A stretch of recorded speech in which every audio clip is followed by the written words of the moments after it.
Good morning. I'm delighted to be here in this very glitzy environment. I was born in Monaco, so I'm used to gambling and this kind of stuff, but it is a bit Las Vegas. So I'm delighted to be here. I'm going to be talking about my perspective and share some conviction about some 6-7 years I've spent and we've spent with some guys at the MIT trying to look into this digital economy. The book you see out there is what we produced last year to try to encapsulate some of the research. This is the only commercial part of my speech, by the way, but it's a very good book, trust me. So I wrote that with a guy called Andrew McAfee at the MIT and George Westerman, and it really encapsulates what it takes to change large organizations. So I think, the premise, and I think it was said already, I think we live in completely unprecedented times, and it's both scary, and that's why people talk about disruption, but it's also extremely exciting because it's a time for managerial and organizational innovation as well as technology innovation. And so I'm a technology optimist, I'm a digital optimist. I see the glass half full rather than half empty all the time, and I'm going to try to share some of that with you, but it can be quite scary sometimes. And the scariness is that it changes the society we live in, and you see that every day with employment statistics and other things. It changes cooperation, and we'll talk a lot about that today, but it also changes individual behaviors, how we actually shop and live and communicate and all this kind of stuff. So let me show you something. The Frenchmen tend to be quite negative and gloomy, but I'll start with the good news. We're actually living longer. Okay. I'm sure it's the same in Australia. This is US data. Okay, men and female together. Average, we live 75 years, which is fantastic news. And it's going to go up again. It's actually going up as we speak. And this is all due to progress in medicine. The real negative side of that is that when you look at corporation, they live a lot shorter. It used to be about 75 years in 1934, I think. It's down to about 15 years. Just in the last 10 years, we've seen over half of the company disappearing from the S&P 500. Disappearing not just because of digital technology, but because of mergers, acquisition, bankruptcy, and so on. And my conclusion when we looked at that, and the forecast is even worse. Some people forecast that by 2027, 75% of the companies will be renewed. So companies that were not there, or companies that we don't even know exist today. So there's a lot of velocity into incorporation. They last longer. Their shelf life is shorter. And my conclusion when we looked at that is it cannot be just about bad management. Okay, we all know bad managers. But it cannot just be just about bad management. There is something else going on. And our conviction is that there's a real profound switch between an industrial type era to a new digital era that we're all trying to fight for. And this is why we're seeing these stats coming out and these companies sort of disappearing very, very quickly. And these are large companies as well as small companies, by the way. So what does it take to navigate through that? I'm going to try to I traveled 24 hours to get here, and they gave me half an hour. So not extremely generous. It's TED Talk. I don't know who Ted is, but he's got a lot to answer for.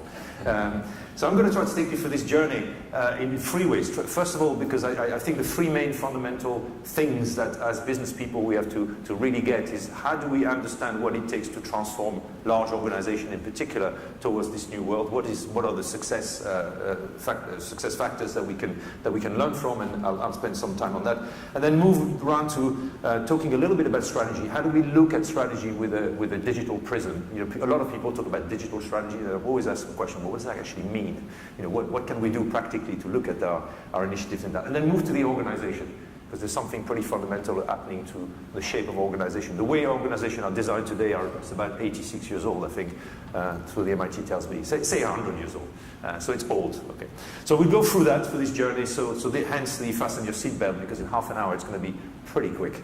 Okay, let's start with the first one, the transformation thing. So lots of talk today about, when we started the research, digital transformation, nobody ever heard of it. Now everybody talks about digital transformation. What is it? To me, it's very simple. It's how do we get this wealth of technology into our organization for business benefit? Not for the beauty of technology, but for actually make money, bottom line or sales. Okay. And why is it difficult? It's because of what I call the new grand challenge. We live in a world today where every single technology development is pretty exponential. Okay, so you're all familiar with Moore's law. You can apply it to storage, you can apply it to data, you can apply it to anything you want. It's going exponentially. The problem we have is that our organization and our institutions, like regulators, for instance, are not moving exactly at the same rate. So for anybody that's been ever played with logarithmic scale, when you have something that grows exponentially and something that doesn't, over time the gap gets really big. Okay, and that's what I call digital transformation, is how do we reduce that gap so we can get real benefit in our corporation of all this technology innovation. So that's really what we're talking about. So how do we solve that? We kind of looked at 500 large companies globally, and talked to 100 of executives and really tried to understand how do these large companies, and I'm not talking about Google, Apple, tech companies, really talking about normal companies, people who do banking or insurance or media or that kind of stuff. How do they actually go about doing their digital transformation? And the key research question was, surely out there in this big wide world, we're going to find companies that demark themselves from their competitors by using this technology. Okay? And if yes, what is it they do differently? That's basically the simple thing. So the good news is that we did find some. Okay? Companies like Nike, Starbucks, and I always avoid mentioning Starbucks here because they don't do good coffee, but they do good digital, believe me. I'm told. Companies like Burberry, if you're in fashion. So, pretty well-known household name, Disney. This company have really, really started to integrate this technology for business benefit. Other companies less well-known, we look at a company called Asian Paints, which is the biggest coating company in Asia. Fantastic work on the supply chain to start with and then really revamping their entire operation. My all-time favorite is a company called Codelco.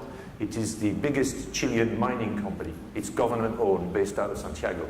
Now, you wouldn't start there when you look at digital leaders, but believe me, they've done a fantastic job. So all across industry, so it's not industry-specific. Every single industry has got some of these digital leaders at play.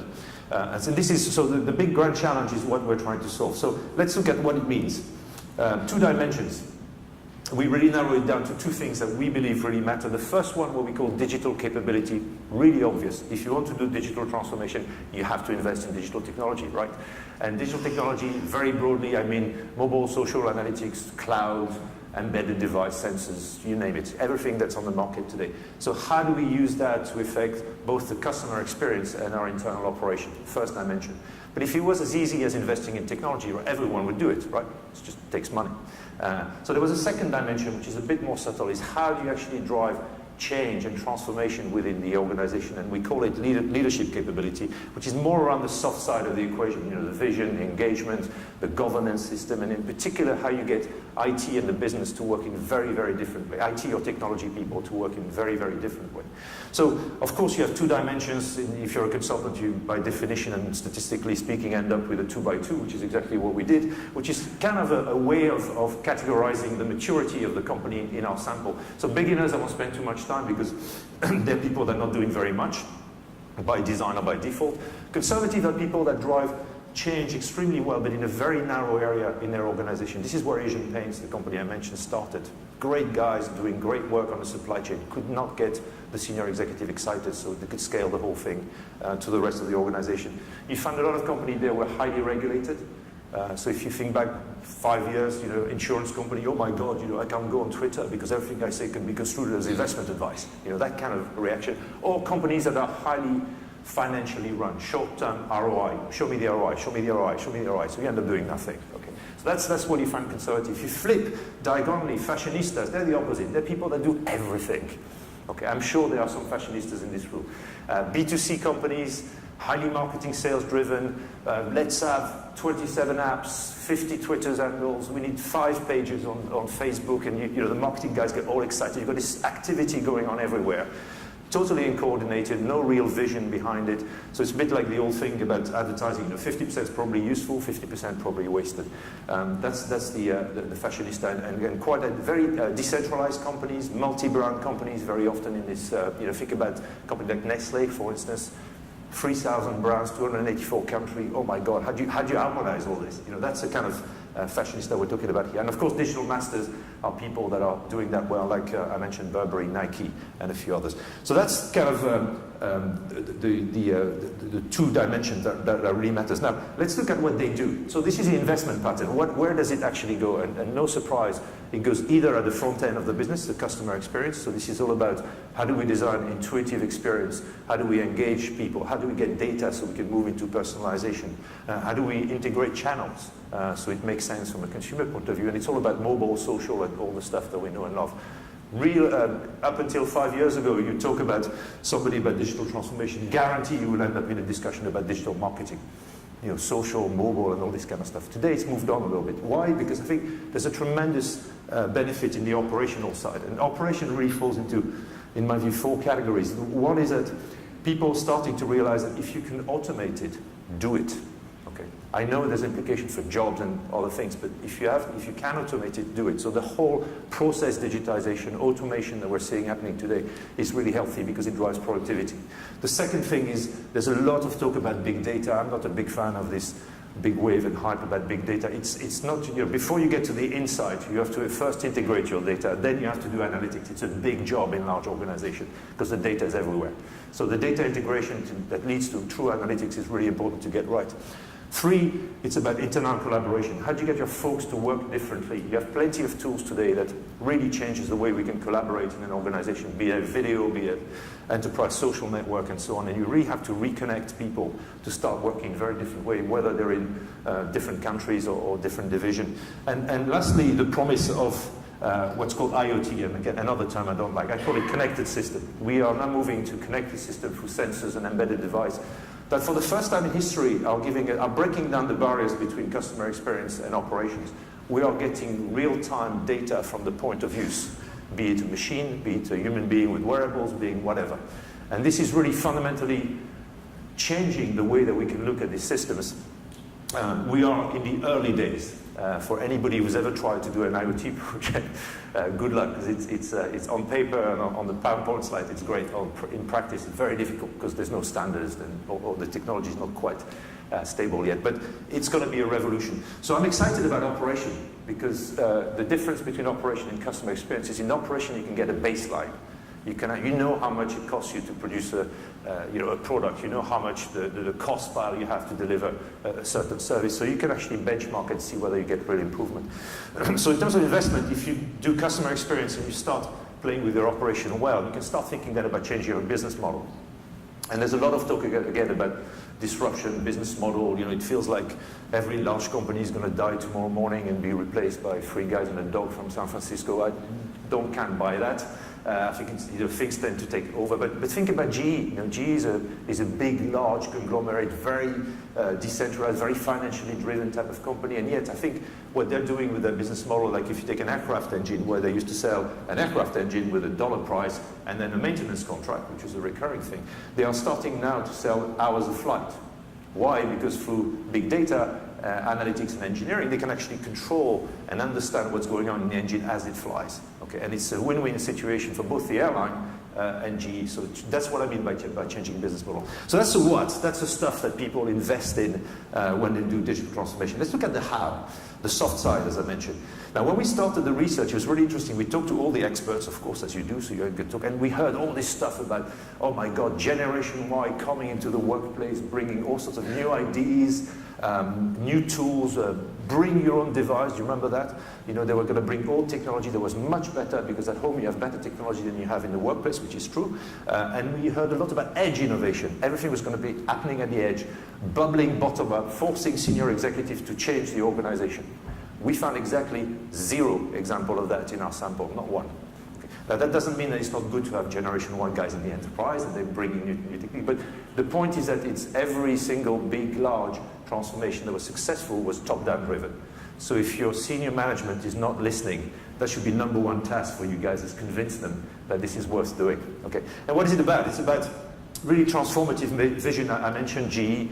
The company Codelco in Chile, the mining company in Chile, came up with a vision of a human-free mine, so nobody's underground. Okay, and that was back in 2009. So that's a kind of transformative vision I like. The driving. It doesn't mean it's perfect. You know it all and things like that, but something that actually drives your company forward. Then you got to move into engagement because the vision on its own not very useful. You got to engage with people.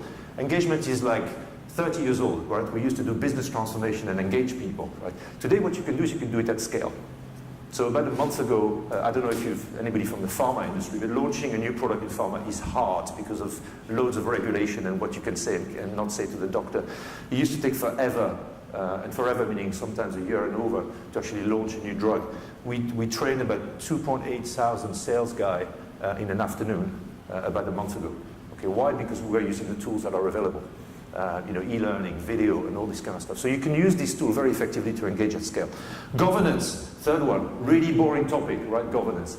It is probably one of the biggest driver of profitability in your program. Why? Because the problem with digital is it cuts right across the way that we've organized corporations, silos, geographies, functions, and so on and so forth. So you need to actually guide your program in the right way, and governance is what actually helps you to do that. And governance, I mean, could be a committee, which is useful, not a lot of teeth, but useful. Could be a new role. So a lot of companies, I don't know if we have any chief digital officer here, but this is the new thing that supposed to change the world. Okay, so you need somebody to sort of accelerate the transformation. Or it could be a new unit, a digital unit, whose role it is to actually drive and harmonize the program. But a level of governance, whatever it is, adapted to your kind of company, whether you're centralized or decentralized, is essential. And lastly, IT and business. For best part of 50 years, we've had one department who had the monopoly of technology introduction in the firm, the IT department or the technology department. This is over, okay? And it's been over probably for 6-7 years now. Okay, everyone buys IT, HR guys, marketing guys, supply chain people, and it's now great because you can buy it in the cloud. So you don't need to talk to IT. You can do your transformation despite or without IT, or at least that's what the vendors tell you. Okay. The fact is that in all the people that we call digital masters are all force a different way of working with their IT and their business side. And the reason is that doing IT in the old world, which is still needed to keep the light on, is one thing. Doing IT in the digital world is very different. It's less secure, it's more experimental, it's faster, it's more agile. You will talk about, another word, I hate agile, but there are techniques that actually allows you to do very agile development and really test that product. You can get the data, you can see whether it works. If it works, you scale it. If it doesn't work, you kill it. Okay, so very different type of skill set. And that's why you hear a lot about dual speed IT, two-way IT, dual mode IT, whatever you call it here in Australia, I don't know. But this is the way of trying to manage two very different type of IT development at the same time. They've got different pace, and that's essential to get it right. Okay, and there are companies that have, even Burberry, for instance, Angela Ahrens, who used to be the CEO of Burberry, did a fantastic thing there. The poor guy, was a lovely IT guy, the CIO, just finished 2.5 years of an SAP implementation. Now, for anybody who's ever done an SAP implementation, it is not a pleasant experience. There is no emotion. Okay, and he finished that. He did it really well. One instance, he was working and everything else. The week he stopped doing that, she said to him, "Okay, you finished the infrastructure. Now you move to the front of the bus. You're going to report to the creative guy." He was traumatized. Okay, and what she was trying to say is that we're not into the SAP world anymore. Now I want to launch a perfume on Facebook. I want to beam the fashion show on Twitter. How do I do that? That was basically the specking.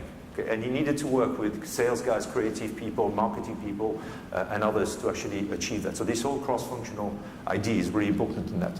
So we've seen the what, where they invest, the how you actually conduct that. There's a third reason why you should do it, which is the why. Okay, and the why is financial. Is we try to correlate some of the people in the sample between their maturity, and we took publicly quoted companies, so it's not declarative, it's actually, we actually look at real numbers and try to correlate and say, okay, do you actually make more money if you do this stuff? And you see two kind of effects. On this one, so the more you invest in digital tools, the more you will get what we call revenue generation efficiency. So you kind of sell more with the same number of people, which is intuitively correct if you think about things like an e-commerce platform, for instance. But it's single digit. It's not really exciting. What got really exciting is when we look at the other side, the way you drive your transformation is actually what drives profitability. And there the number gets big.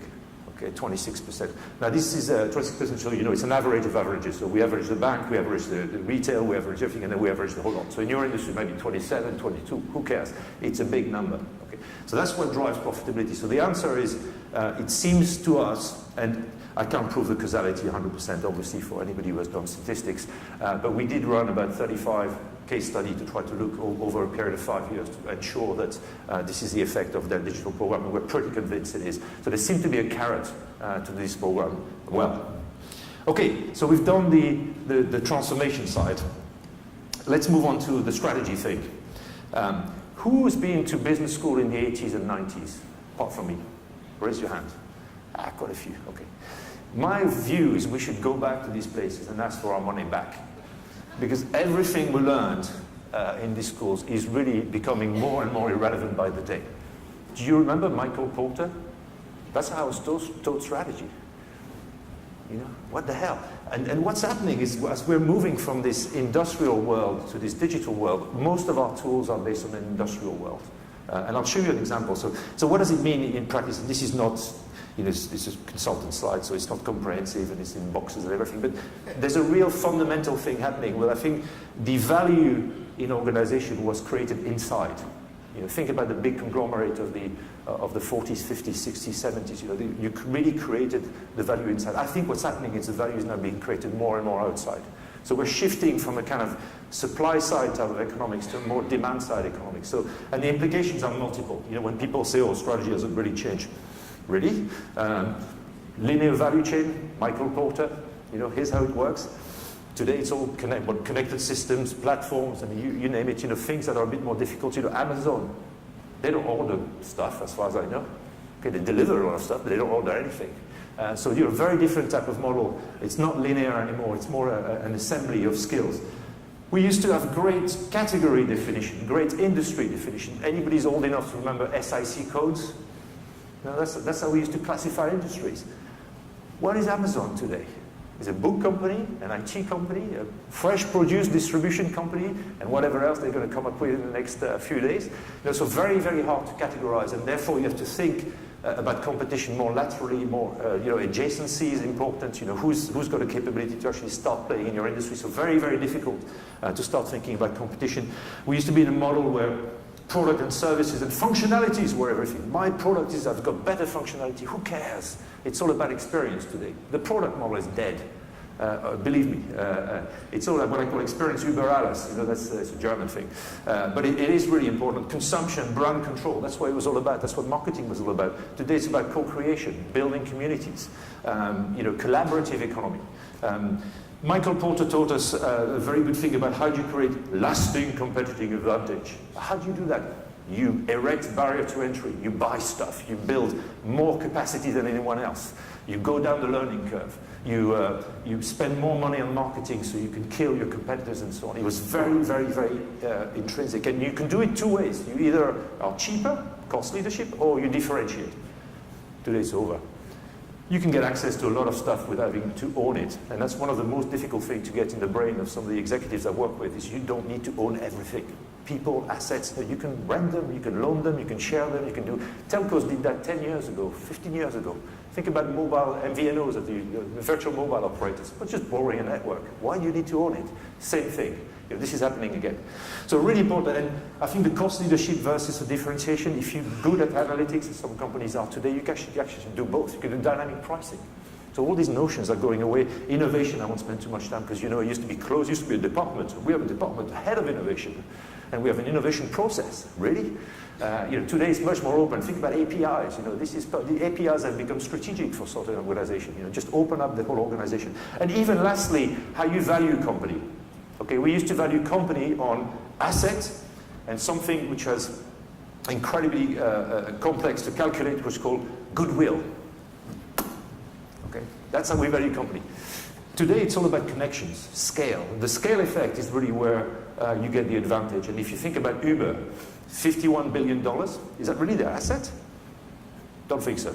I think, you know, these guys are valuing something else. So you get the message on all this. And why is that important? Is because I think you need to start thinking about competition in a very different way. It's not Toyota versus Ford. You know, how about Google, Tesla, and you know, all the others that are coming to the game, Zipcar, all this kind of stuff. So you really have to open up to that. Now, this is at a very high level, how you put a prism of digital on the kind of strategy on designing. Very important, I think, for executives to at least understand what's going on in that era. Let me go down a level, because this is really macro and I would say a corporate type of strategy. Let's go down to the digital side. What do you have to worry about? I think you have to worry first of all about where you're investing and start thinking about how do I manage a portfolio of digital initiatives. Not all digital initiatives are the same. And this is, again, I'm going to bombard you with 2x2s because I think that's what consultants do, I guess. So the way I look at it is, you know, are you really reconfiguring your whole value chain or just a part of your value chain? Whole value chain meaning touching customer experience and operation and sometimes business model, or just a part of it. If you're doing just a part of it, you're really in sort of re-engineering. And I know re-engineering has got a really bad press. Actually, that's what you're doing. You know, so if you take DHL and really optimizing a part of their routing. That's what they're doing. This is hugely useful. Your CFO will love you because you can get short-term return from that, and you can therefore fuel the investment in the other area. So it's really important to do that. If you go across a value chain transformation, think about Burberry integrating all their channels. You have to go cross silos, you have to involve everybody. It's a nightmare. It takes longer. It's very impactful when you do it well, but it's a much more difficult exercise to pull off. But it doesn't really reinvent your business model or your offering. Then you have to move the other way. So reinventing business offering doesn't mean you have to become Airbnb. So you take Tokyo Marine and insurance in Japan. They figured out that some people might not want to buy insurance by the year. Why? Because they go skiing for an afternoon, or I borrow Michael's Ferrari for an hour. So I want to be insured just for that. Okay. So they came up with a very simple app-based, with a deal with Docomo to actually do that. Okay. It's not 98% of their revenue, but it's starting to pay off and it's very profitable. That's the kind of change they do. And then you end up in new digital businesses, which is what my example of GE or Codelco, where you're really fundamentally, to some extent, betting the ranch a little bit. So what GE is trying to do is basically, having developed this Predix platform, I don't know if anybody is familiar with that, which is basically a big data analytics platform designed for the industrial world. And they're basically trying to make that the iOS of the world, of the industrial world. And that's their dream. Whether they'll make it or not, I don't know. But they are really gone far out to do that and spend billions doing it.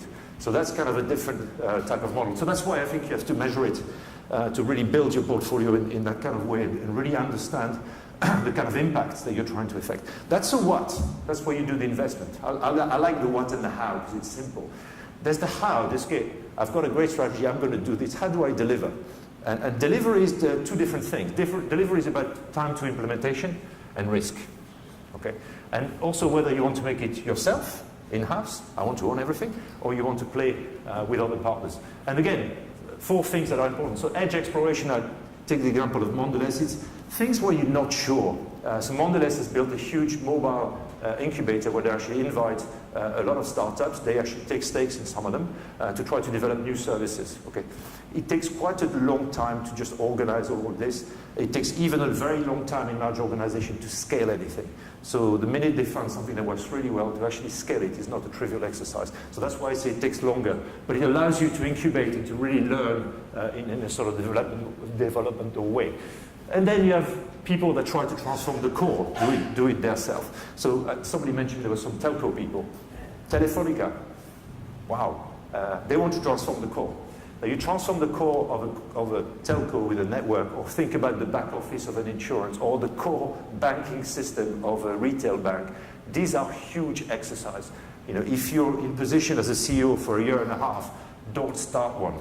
Okay, because it's not going to take a year and a half. These are multi-year program and multi-year. I mean, Telefonica has probably been at it for 6 or 7 years. These are really fundamental change in your organization, therefore difficult and therefore pretty long. If you want to go short, you can buy stuff. Okay, people do that every day. You buy stuff for competence. So I don't have any analytics people. That's what Capital One did. No analytics capability. They bought it. I don't have the technology. You can buy it. You can even buy a business model. So if you see a little company that has got a brand new business model that is likely to hurt your industry, you can buy them. Okay, buy them early because they cost a lot of money, but you can buy them. So acquisition is a tool that it's, by the way, it's no less risky than any other acquisition. It's not because it's digital that it's safer. It's same issues. And then you can go greenfield, which is basically a way of saying I'm going to, rather than try to change the core and spend all these years doing it, I'm going to build new and then hopefully migrate the old to the new. Okay.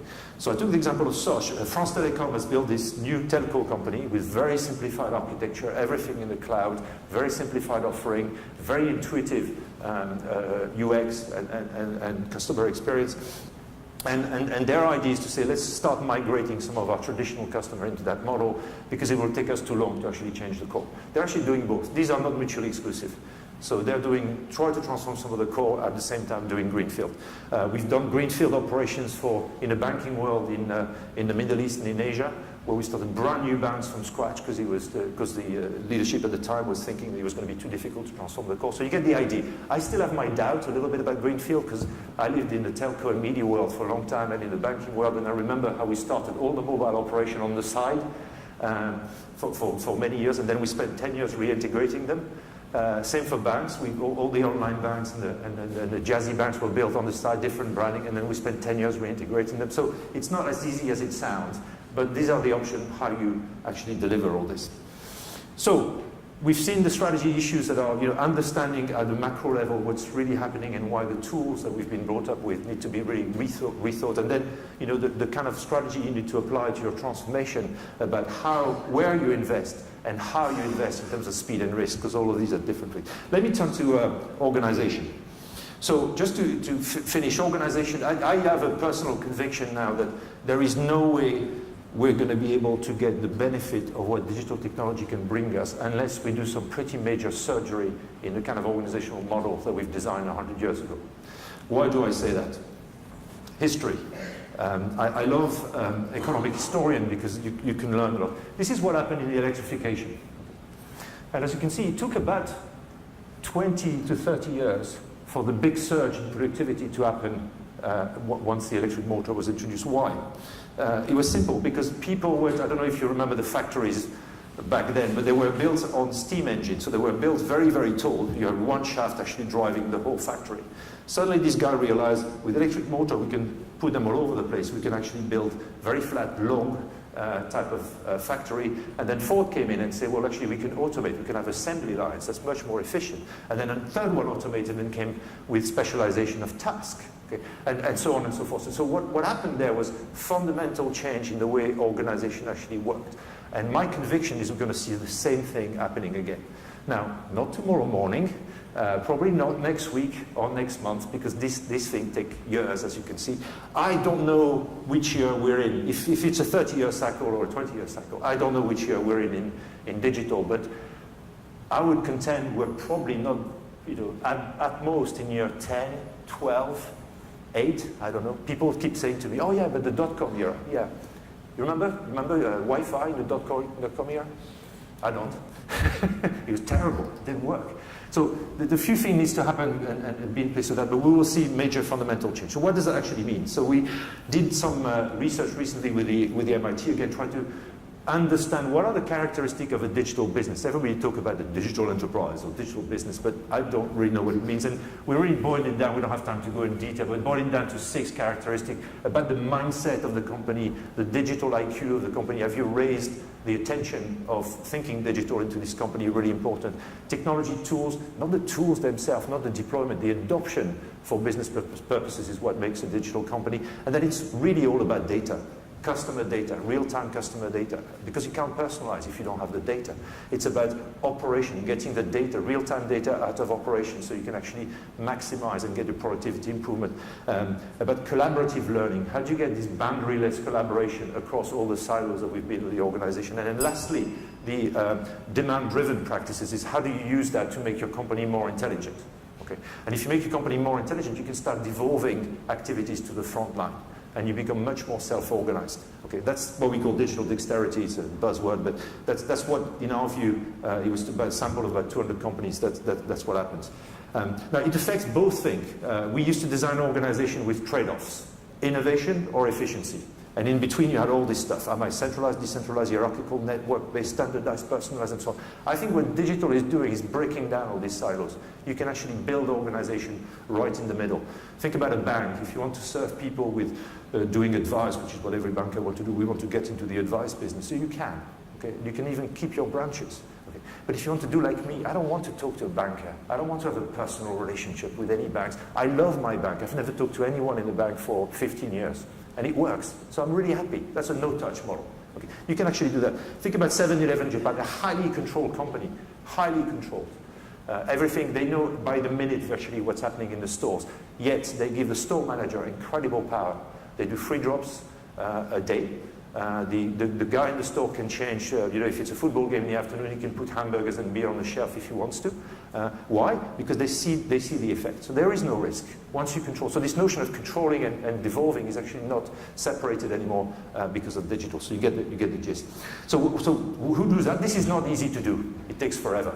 So in the sample that we had, only 7% of the company has reached the stage of what we call self-reinforcing, which is getting this data sorted out so they can devolve operation. You can see that there's a huge migration. There's still 16% of the company that are really not out of the starting block, and the others are evolving, building capability, understanding how you congregate this data. And what does it look like? It looks like it is more flatter organization. They are flatter organization. There's certainly this notion that there's no hierarchy. I don't buy that. There's still a boss somewhere.